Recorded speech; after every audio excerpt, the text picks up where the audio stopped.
Good morning, everybody, and welcome back to the Her Story TV and the Her Story podcast. This is Getrude Matshe here in beautiful Melbourne, Australia, and I am graced with the presence of yet another fascinating woman. Welcome, welcome, welcome to our tribe. Please tell everybody your full name, where you're based, how old you are, and share your story with us today.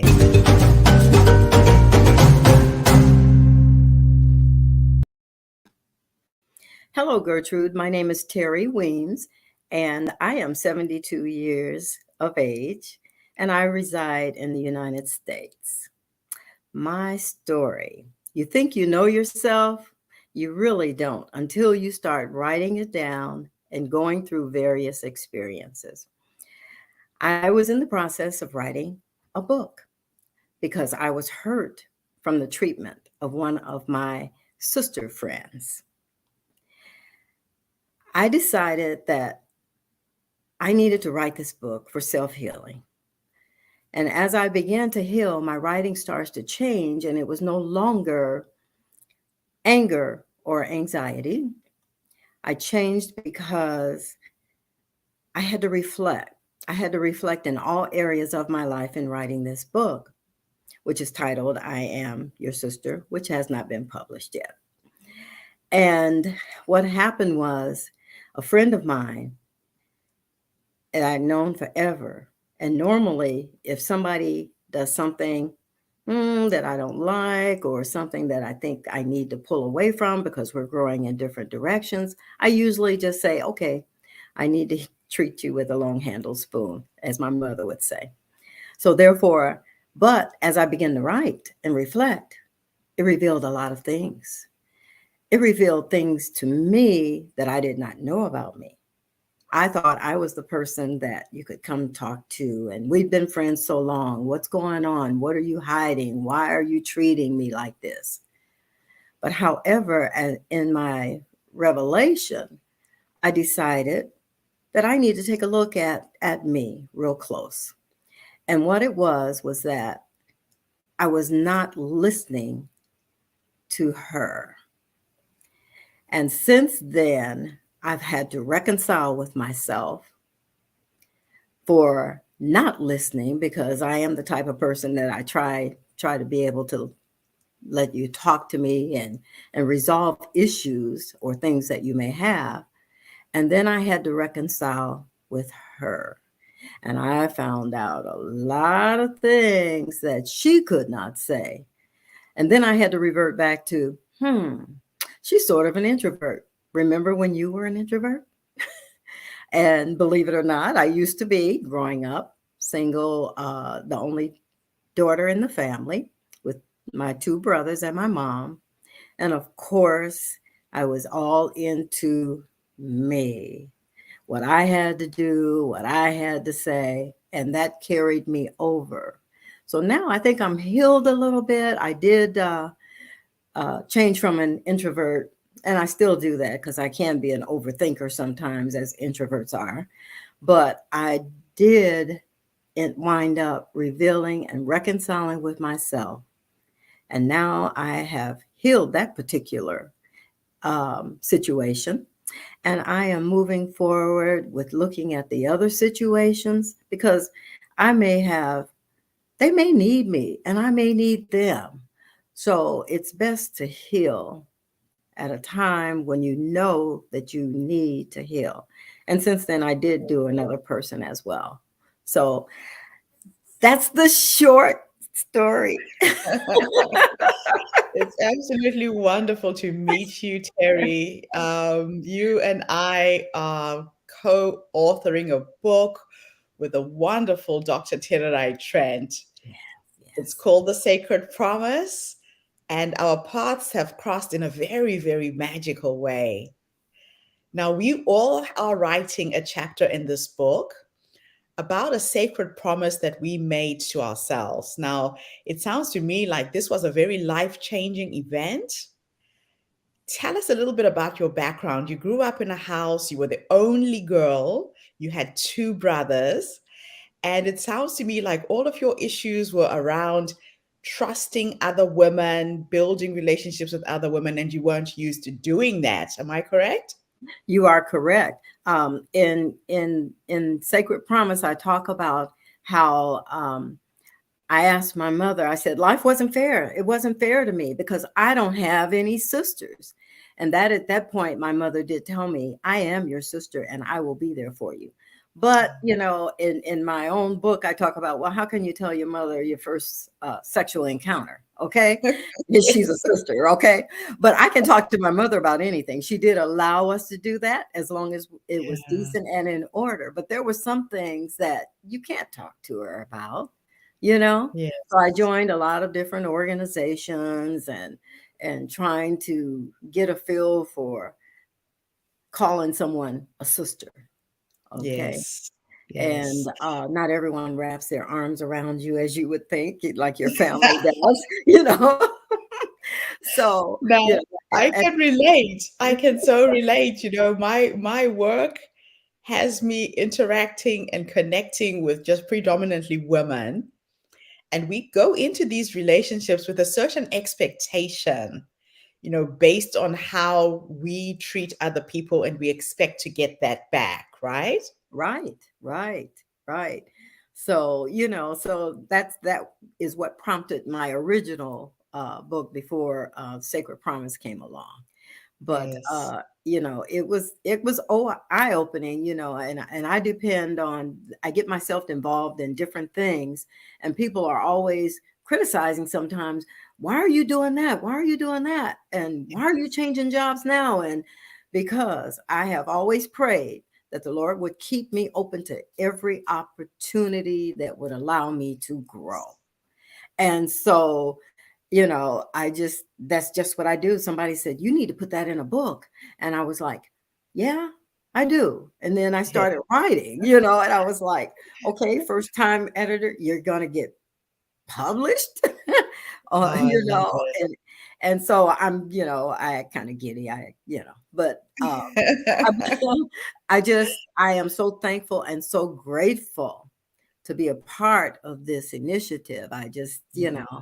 and little did I know that when I met Terri back in 2012, the first time she spoke, it was just, she was speaking to my heart, the way she told her story and everything. And I was like, oh my. So we've So, become real good so friends. so let's go back to that. How did you meet Dr. Terry Trent? Okay. Originally, I was on a sorority retreat in Puerto Rico, and she was a keynote speaker, one of the keynote speakers. And so I was listening to her story, and I said, "Oh, I like that." So the following year, we were at convention, and we always honor what we call our honorary sorority sisters. And she was in that group in Washington, D.C. at the Centennial Convention. And so I said, oh my. And so then shortly after that, one of my sorority sisters from Michigan called, and she was there speaking in Kalamazoo. And I called her and I said, hey, you need to, she's got to eat. She's got to eat. She's got to have lunch. She's got to have dinner. She's got to have something. We need to meet with her in a sisterhood way. So her chapter in Kalamazoo decided that they would invite her. And so, of course, I went from Indiana to Michigan. I always told Terri, whenever you're in Michigan, Indiana, or Ohio, Illinois, I can get to you. I'm smack dab in the middle. So she came down and had dinner. We bought her dinner, and we were laughing and talking. And I've got some pictures. My other sorority sister from Michigan, she took some pictures. She says, I have to capture this moment. And Oh, the moment that she did capture, Terri and I were there talking, and I had just mm, taken my arm and put it over on her chair, and we were just, you know, like we'd been friends forever. And that was really the first time I really talked to her face to face. yeah. And so, you know, we got to know each other. And since then, you know, we've been communicating Facebook, and, you know, I know all about her foundation, and, you know, all of that since then. And so I surprised her Okay. to a book signing. And then I also went when they did the statue. I surprised her, Oh, and you were I was there. there at the gala. Yeah, Oh my after sh gosh. yeah, after she came in and sat down and everything, and, I walked over to her, and she said, "You show up in the most unlikely places." So, Oh, I yeah, love so that. yeah, so it was a great event. Great event. Fantastic. Yeah. Now, Dr. Terai Trent's passion is education and educating young women. The reason why we're all contributing to this book is so that she can raise some funds to help educate more girls and get them to get higher education. Why is education so important to you? Well, education is important because my degrees are in education. And I wasn't the smartest, the brightest when I was coming up through high school and whatever, but it was to get by. And then I discovered that, well, a counselor told me when I said I want to go to college, and he says, "No, you need to stay home and help your mother and get a job." Okay, and I bought into that. And then I was part of a program that a local extended university was having, and they allowed us to go down on campus and for the summer, and I got a taste of college life, so to speak, in the education. We still had classes and everything, and so when I came back home, it was like I'm going to college. Now my mother probably she really did have a heart attack over the situation, figuratively speaking, because she worked on an assembly line, and when I had to do my parents' confidential statement, I cried. I did not realize we were poor, okay, Oh, because my wow. mother always sacrificed for us. We were Yeah. her number one priority. And education, I still, even though I've been out of school, I think I got my master's in 76, and I still read. In fact, I was sitting here reading while I was waiting. I still read, and Lord knows I'm always on the computer. And one of the things that I say in my Sacred Promise story is that I am the go-to person. People will call me and say, "Do you know so and so, so and so?" Well, yeah, I know a little bit about that, but let me check it out for you so I can give you the right answers. Because people, instead of looking up, they call somebody they think they Yes. that know everything instead of looking it up themselves, ready answer, right? Yeah. But yeah, so and my husband's the same way. He'll always tell me, look up something on your thing, which is my iPad. That's what he calls my thing, because it's always up. It's always up. So I love it. I yeah. think we all should be eternal students to life, right? Oh yeah. Constantly feeding our brains, constantly learning something new. And the beauty of it now, I know I told you in high school, it was like, okay, yeah, honor roll, that wasn't a priority. I got the grades, I passed honor roll. You know, what was important to me was whether I learned anything or not. Okay. Just a Yes. little bit was fine with me. But my Yeah. thing is that you should, now I do it because I enjoy it and I get to choose To what. do it. Okay, I get to choose to do it and the Mhm. subjects that I want to do it with.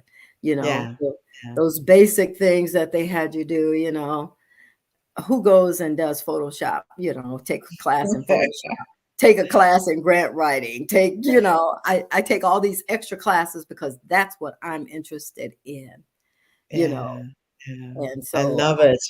yeah. So, where do you see your future as an author? So, this will be your first book with Dr. Terri Trent. Then you're going to write your full book on your own. Is that correct? That is correct. I'm still writing it. Mhm. And I thought I was close to trying to get it published. And that's what I was talking to Dr. Terai about, suggestions on what I should do and whatever, whatever. Yes. And of course, with this new revelation, I've had to redo it, redo some of the chapters in my own personal book to include Okay. the 3 R's, the reflecting, the revelation, and the reconciliation. So Oh, uh, I like I'm that. I'm excited. Yeah. Yeah. because it's I'm growing, and the Lord has put before me something that I didn't know, but I know that He would not do it if I wasn't prepared. Yeah. You're ready for it. You're So ready. I'm ready to jump out there, and I just finished telling everybody in May I've retired for the third time. So then so when I posted the picture about Sacred Promise, they were like, "I thought you were retired. Now What is she up to now? and I changed my Facebook to author Yes, because I'm yes. claiming it, and I know that's the direction I'm heading, and I'm even thinking about a children's book, you Oh, know, or I even a love it. tween book, or the teens need a little guidance and They need whatever, and guidance and help. with me My not mother used to say that so long as you're still 6 feet above the ground, the job is not done. So yeah, yeah. there's still a lot of juice left in you. Yeah, and someone had told me before when I said I had retired, and they said, "God's not through with you yet." And I was like, "I guess Oh, not." I guess yeah, not. that is So, so, so true. yeah. So, is there any plans with the American authors to get together with Dr. Trent? I would fly there to be a part of that. I'll be honest with you. Have you girls decided on anything? No, not yet, not yet. Uh, Thrasetta Briggs, who's also in the project, she lives in Indianapolis, and she just happens to be a sorority sister too. Um, Hey, she lives in Indianapolis, which is only 150 miles away from me. Now, Comfort Don, what's her name? Comfort Dondo, yes, Dondo. Comfort. She's She's in in Minneapolis, and Minneapolis, yes. my sorority is going there in August. Also, So you'll get I'm to meet going, her. yes, and I'm gonna get a chance to contact her, and it would and I have in my plans, all 3 of us, Yeah. to do some sort of a book signing there at that Yes. time, because I think Thrasetta is gonna try to make it as well, okay? Okay. And that's what's in my mind. I haven't talked to everybody just yet, but Right. we did talk about trying to do some things together. Together. I Yeah. think that's an excellent idea. Hmm. Now, I want to take you back to the younger you, that young woman who decided to go down this path and study and do what you've done. If you could have a conversation with that young girl today, based on what life has taught you, and give her 3 nuggets of wisdom, what would your 3 nuggets of wisdom be? One would be to know yourself, know your, you may have some restrictions that you've put on yourself, and to be Mm, open to new ideas. Okay.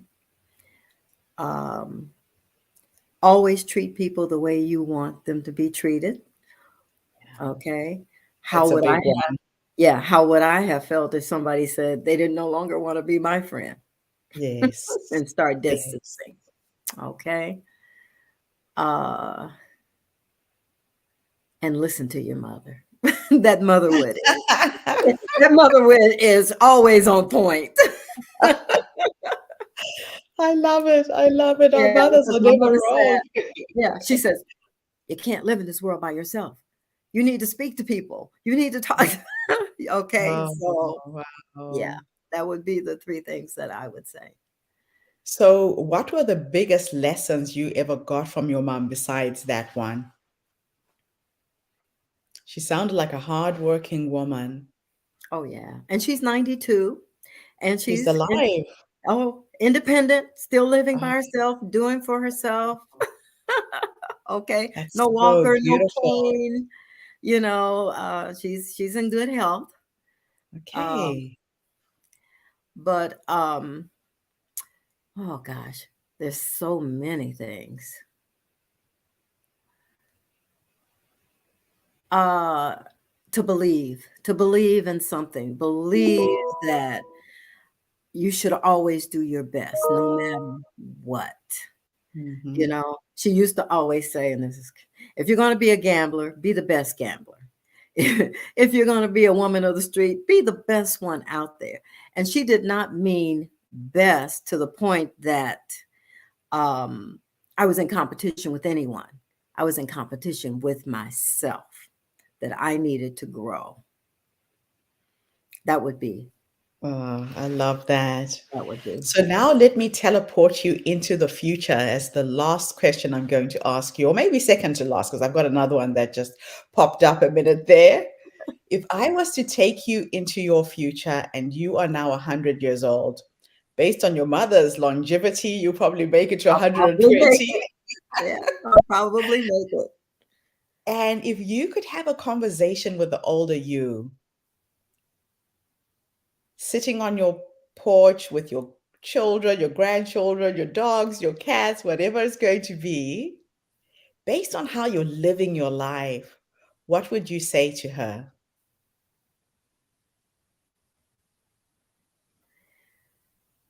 I would say to her, well done. Mhm. I would say to her, well done. There would not be any regrets, but I would Yes, say you've grown, you've loved, and you've shared. beautiful. Absolutely beautiful. So the last question that came to mind was there anything I should have asked you that I left out? No, I as an introverted type of a person, now I am totally extroverted, okay? Yeah. Um, I will no, I think I gave you a lot. I You gave you a sure did. You lot. sure did. I gave you a lot. Thank you so much, Terry. It was wonderful meeting you. Thank you for coming Yes, on to our yes. podcast and gracing us with your presence. I'm excited that we are on this journey together, and I know we will meet in person. Maybe we'll organize for everybody in the US to come to New Zealand and Australia and see a different Well, part of the world. I have a trip that has been paid for Australia. Oh, Then the really? COVID hit, okay? COVID hit like in March, and we were scheduled to be there in April. So now Okay. he's saying we might get there this fall, November. It Oh, that once would be everything opens up, wonderful. we'll be there in November or spring of 2023, whatever Australia allows us to do. So Fantastic. I've So been on hold, and I already told them. I said, you know, you guys, if I make it, my Australian sisters, we're gonna be hanging out. I said, they'll show me what the locals do. You guys can do the tourist thing.